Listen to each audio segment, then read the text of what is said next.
Hey, everybody, and welcome to another episode of the Packers Select Podcast, your official source for Packers draft content and overall in-season coverage. This year, I am your host, Will Thomas, and today we're going to be going over Week 3 of training camp as well as on the eve of Week 1 preseason football. That is right, against the Tennessee Titans at Lambeau Field, so I'm excited about this. So a few things that I've noticed, again, this week of training camp. We're going to start, as always, with the rookies. Marquez Valdes-Scantling, the most fun name to say, continues to flash, man. Even caught the eye of Davante Adams, who said, man, he shoots out like a lightning bolt. His playing speed is second to none out there. They thought, the biggest thing, again, with an offensive player is learning that playbook. That playbook is everything, especially going along with Rodgers' trust and rapport and gaining that. And he said that MVS has done.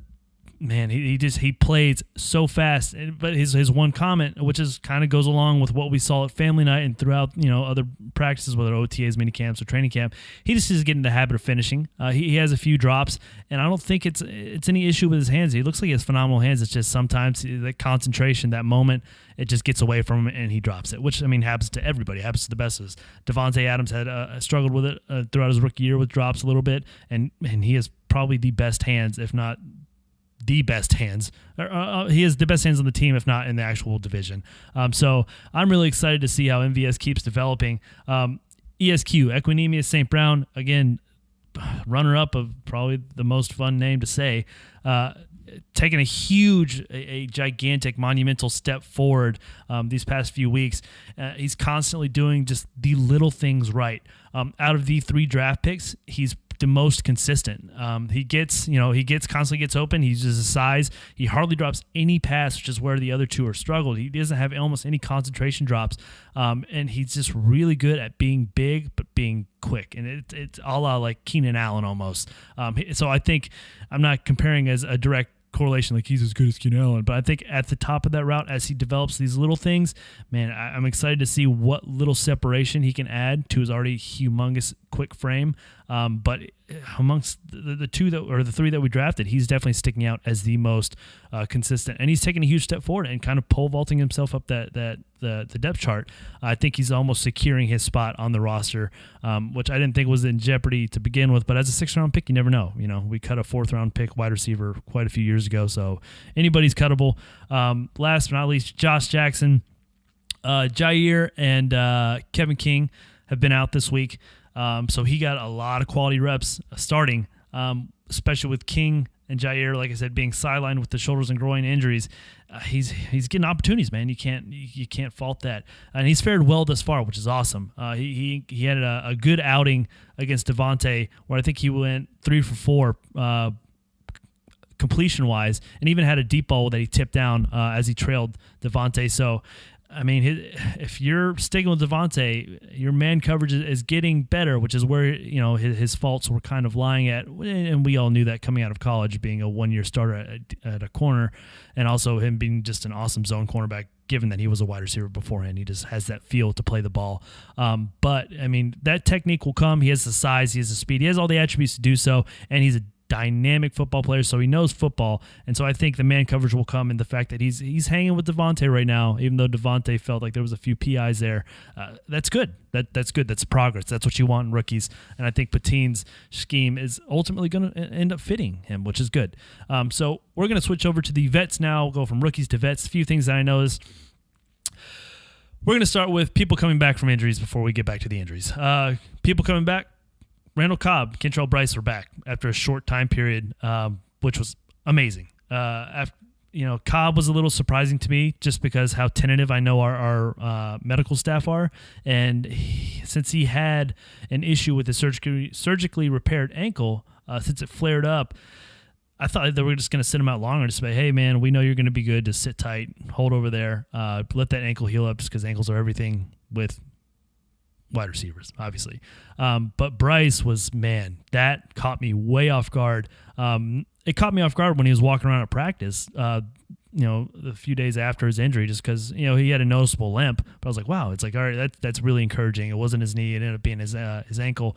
But for Bryce to come back out in pads, and he was cutting on dimes. It's like you could tell he's being very judicious with his his limited range of movement. But I mean, he was cutting. Man, he was looking really nice. Especially, it caught me off guard just given the way he exited the field after he went down with his initial injury.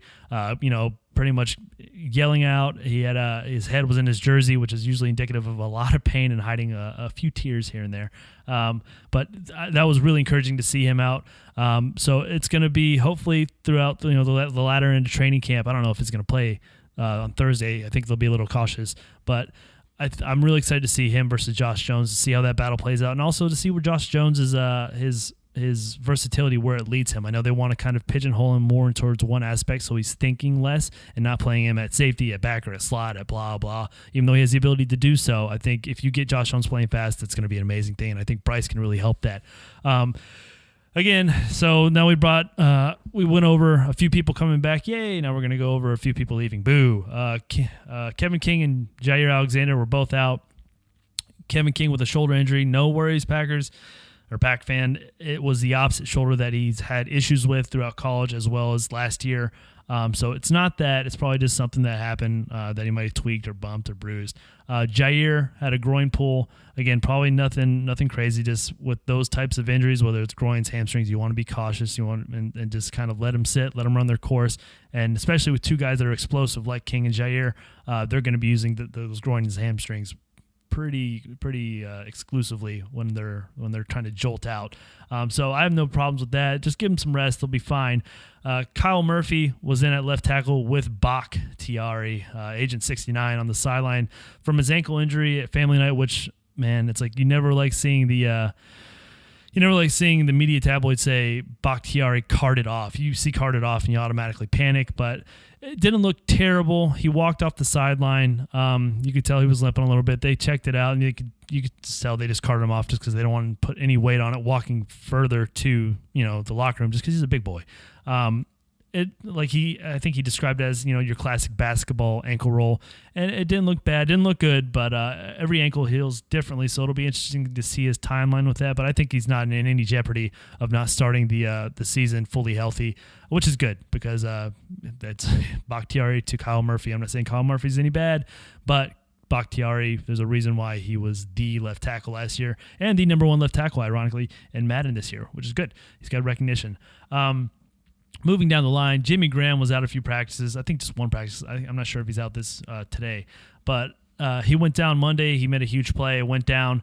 But he continued to play afterwards, so it wasn't a big deal after he got checked out. So that's good. So, again, this is probably just all cautious stuff. Packers being Packers. The medical staff's amazing.